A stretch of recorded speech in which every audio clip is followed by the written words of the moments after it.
para poder resolver la ecuación. Entonces, esa fue mi propuesta para resolver un problema dinámico. Y entonces la solución pues está en función de mi desplazamiento o mi velocidad. Pero lo mejor es la forma, ¿no?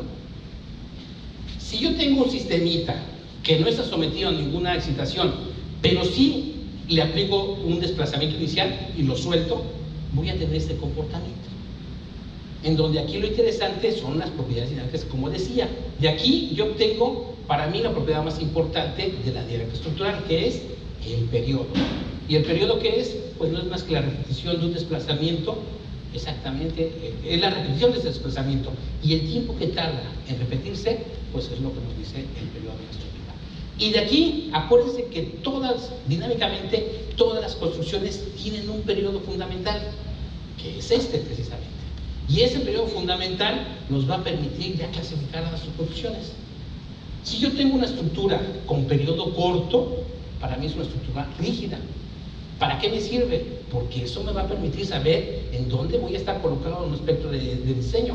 Acuérdense que los espectros de diseño no es más que una gráfica en donde hay un incremento y una caída. Entonces, periodos cortos es que están cercanos a cero, pero periodos largos es que se aleja de mi eje.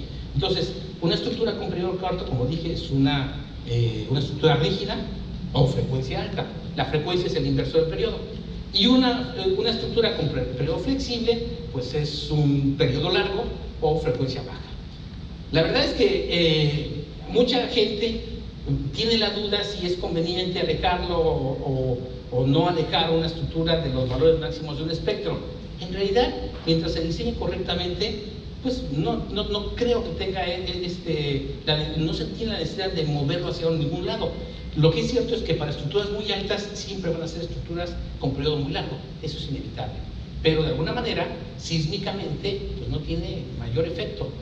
Por eso es que las construcciones de edificios muy altos, en realidad los efectos sísmicos ni les importa lo que pasa, ¿no? Porque tienen tan poquita respuesta ante cualquier excitación que no se enteran de que pasa un sismo, ¿no?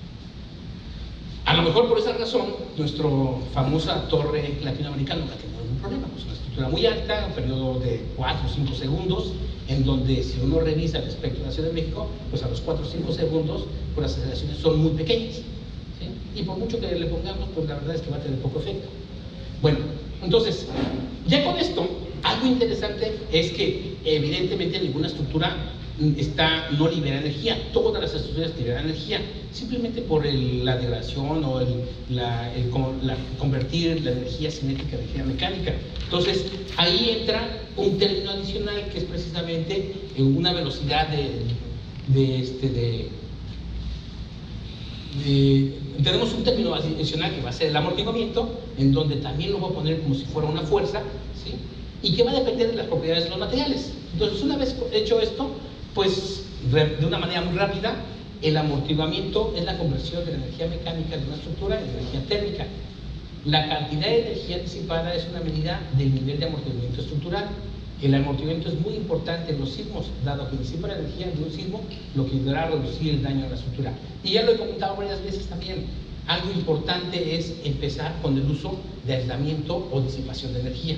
Es la moda en muchos, no es moda ya en algunos países. En Japón, por ejemplo, hay muchísimas construcciones con aislamiento sísmico. Y yo creo que nosotros estamos, sí, en pañales en ese sentido. Creo que todavía aquí los edificios muy altos en la Ciudad de México sí ya tienen algunos amortiguadores, pero fundamentalmente se ha centrado mucho en puentes. Pero no estamos explotando esas capacidades que tiene la disipación de energía. Entonces, el amortiguamiento se puede observar en la reducción de la amplitud de la respuesta con el tiempo debido a la resistencia del medio a la vibración. Si el amortiguamiento es suficiente para que el sistema elimine la oscilación, entonces se llama amortiguamiento crítico. Y fuentes de amortiguamiento, pues elementos estructurales y juntas, el amortiguamiento histerético por las características de la fuerza restauradora, en elementos no estructurales o por dispersión de energía en el terreno. Realmente hay muchas fuentes de amortiguamiento, pero no se sabe exactamente bien cómo modelarlo. Existe dificultad para incluir exactamente las ecuaciones de movimiento, la dificultad computacional de la solución y sus efectos usualmente son aproximados. Entonces, como dije, como todo es simplificado, pues también nos dedicamos a simplificar el amortiguamiento. Y el amortiguamiento lo ponemos de una manera sencilla a través de un concepto que es el amortiguamiento crítico y que ponemos aquí. Desde el punto de vista estructural, acuérdense que el amortiguamiento por tradición era 5%. Siempre manejamos 5% y se sigue trabajando con el 5%, pero debido a que hay sistemas estructurales nuevos y materiales nuevos, ya hay valores diferentes. Y ese es uno de los cambios importantes que hay en esta versión. Para los que ya han visto la versión, en el 2008 dimos una ecuación, una expresión para tomar en cuenta un amortiguamiento diferente, pero no dimos los valores. En esta versión hay una tabla, que seguramente no la tengo más adelante, en donde están los valores recomendados en función del sistema estructural y material. Lo vamos a analizar. Entonces, ya con esto, nuestro diagrama de cuerpo libre, además de incluir la rigidez, las fuerzas de inercia, incluimos las fuerzas de amortiguamiento. Quitamos la excitación para tomar en cuenta un sistema de un grado de libertad libre, pero ahora amortiguado. Es decir, esto es cero, pero sí incluye una fuerza. ¿Cuál es la diferencia con respecto al anterior? Bueno, si se dan cuenta, también es una ecuación de segundo orden, diferencial de segundo orden. Aquí tenemos una ecuación mayor, pero aquí está el término de amortiguamiento, que es un valor Z. Entonces, en función de ese valor Z, es la caída. Por eso les decía que si ustedes quieren determinar propiedades dinámicas, amortiguamiento de una estructura, pueden instrumentar, pueden revisar la caída o la respuesta de su estructura, y la diferencia entre este punto y este punto es el valor de amortiguamiento. Es una forma ya aceptada, al menos en el MDOC 2015. Y con esto, pues tenemos nuevas propiedades dinámicas, es decir, bueno, en función del porcentaje de amortiguamiento, esto es la caída. Para valores menores a 1, yo tengo una caída suave. Si tengo un valor igual a 1, es una caída muy brusca, y mayor a 1, aún más. Pero como les decía, el amortiguamiento tradicional es del 5%, entonces manejar amortiguamientos arriba del 100% pues no es posible. Los sistemas de amortiguamiento actuales, los comerciales, permiten llegar a porcentajes de amortiguamiento de alrededor del 30%. Manejar arriba del 100% no es. Numéricamente se puede hacer, pero no físicamente. Y como propiedades dinámicas, pues como estos valores son aún pequeños, la frecuencia angular de una estructura o periodo es prácticamente la misma que si estuviera amortiguada. Por lo tanto, no trabajamos con dos amortiguadores, con dos periodos o dos frecuencias, sino trabajamos con una sola. ¿Sí? ¿Cuál sería el siguiente nivel para resolver un sistema de grado de libertad? Tomar en cuenta la excitación. Entonces, ahora voy a hacer que esté sometida a una excitación numéricamente, un seno o coseno, que la puedo representar matemáticamente con el logaritmo neperiano. Con esto ya no tengo una solución, sino tengo dos soluciones, una complementaria y una particular. Pero físicamente, numéricamente, ¿cómo lo vamos a poder ver? De esta manera.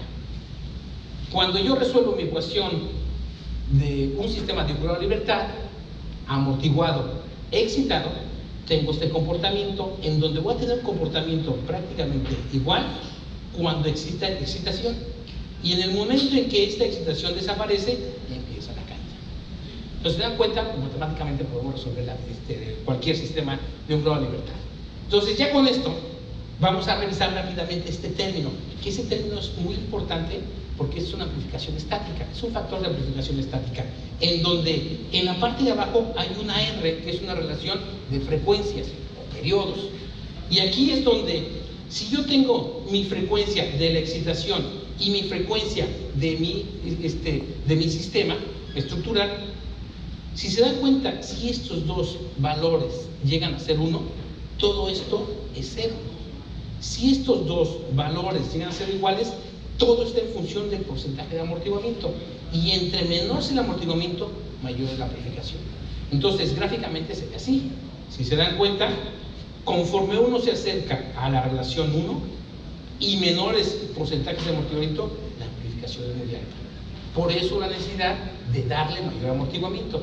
Entre más amortiguamiento tengamos, menor serán las ordenadas espectrales.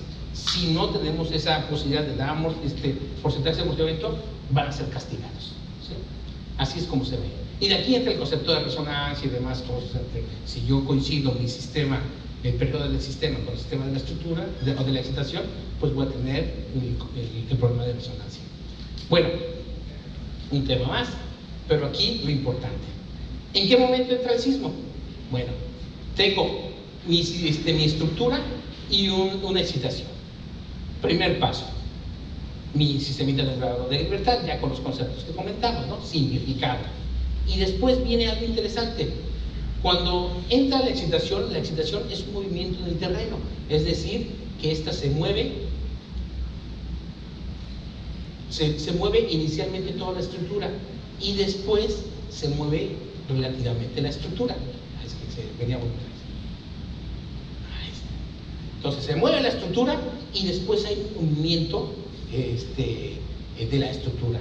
Cuando yo planteo mi ecuación dinámica, pues yo tengo que mi fuerza de rigidez depende de la deformación relativa de la estructura, que mi velocidad de amortiguamiento depende de la velocidad relativa de la estructura, pero mi fuerza de inercia depende del primer desplazamiento que tenga más el desplazamiento relativo de la estructura. Por lo tanto, aquí tengo un doble término que cuando yo ordeno, termino agrupando, termino con mi ecuación dinámica que hemos visto y sobre todo con ese término que es para nosotros el más importante. Es decir, que mi estructura es igual, está sometida a una fuerza que depende de la masa y sobre todo de la aceleración. Así es como lo calculamos. Entonces, cuando calculamos fuerzas sísmicas, pues lo que necesitamos fundamentalmente es saber a qué aceleración estuvo sometida mi edificio. Porque una vez que tengas aceleración y conociendo la masa de la estructura, puedo calcular la fuerza sísmica. Así de sencillo. En realidad, el concepto de cálculo de fuerzas sísmicas es muy sencillo. Es esto. Yo, con mi periodo de la estructura, voy a qué aceleración está sometida, lo multiplico por su masa y sé a qué fuerza va a estar actuando en la estructura. Entonces, ¿qué es entonces? Pero obviamente mis estructuras no son sistemas de un grado de libertad, de hecho son sistemas de n grados de libertad. ¿Y cómo es un sistema de n grados de libertad? Pues es prácticamente lo mismo, es decir, de mi estructura yo la simplifico con lo mismo que hicimos, masitas y elementitos con la rigidez que es la suma de todos los elementos que nos soportan. Una vez hecho esto, aplico lo que sería pues el análisis modal, y el análisis modal no es más que analizar una estructura de n grados de libertad en n sistemas de un grado de libertad. ¿Qué significa eso? Pues que yo todo lo que vi anteriormente lo aplico para sistemas de n grados de libertad, solo que la respuesta final no es más que la suma de las respuestas, y aquí viene el concepto de sumatoria al cuadrado de las respuestas, la raíz cuadrada, la suma de los cuadrados de las respuestas. ¿Por qué? Porque una vez que yo tengo mis formas modales, yo calculo la fuerza a la que está sometida para mi primer modo, para mi segundo modo, mi tercer modo, cuarto modo. Y una vez que tengo las fuerzas de cada uno de los modos, simplemente lo sumo, como la raíz cuadrada suma los cuadrados. En el caso del método estático, se queda aquí. Y si se dan cuenta, cuando yo calculo fuerzas sísmicas laterales, yo tengo precisamente que estoy calculando esta forma. Yo estoy calculando las fuerzas de una manera lineal, que van a ir variando linealmente, siguiendo más o menos la primera forma modal. Es decir, que para estructuras regulares, normalmente esto tiene sentido. Pero si mi estructura es irregular, entonces los muros superiores pueden ser importantes. Actualmente ya ese ya no es un problema, porque antes al menos se pedían 3 formas modales para tomar en cuenta la fuerza sísmica. Ahora ya no. Ahora con las computadoras superpoderosas que tenemos, podemos poner todos los miles de modos que queramos y no tenemos problema, ¿sí? Pero esa es la forma para calcular fuerzas sísmicas. Es en el método estático nos quedamos en esta forma modal, y en el dinámico pues incluimos varias formas modales adicionales, que también vamos a hacer un ejemplo al final, y vamos a comparar el cálculo de fuerzas sísmicas estático y dinámico. Ese va a ser la cereza del pastel. Entonces, como les decía, pues se resuelve usando el análisis modal espectral. Eso también lo vamos a usar más adelante, no lo vamos a ver ahora. ¿Y cuál es la diferencia entre espectro de respuesta y de diseño? Bueno, una grafiquita muy ilustrativa, me gusta mucho presentarla, porque yo ante una excitación quiero calcular la respuesta de un sistemita de un global libertad que tiene un periodo T1. Entonces, cuando yo calculo la respuesta, pues voy a tener respuesta a lo largo de todo el tiempo en que está sujeto mi sistemita. Y yo, el valor máximo es el que voy a graficar. Entonces, de un sistemita de global libertad de T1, yo tengo una respuesta y el valor máximo lo pongo aquí. Cambio el periodo de la estructura, ¿sí? Un valor mayor o un periodo diferente. Ante esta misma excitación, yo tengo una respuesta máxima que grafico aquí, un sistema diferente con el mismo registro, calculo su valor máximo y lo grafico aquí.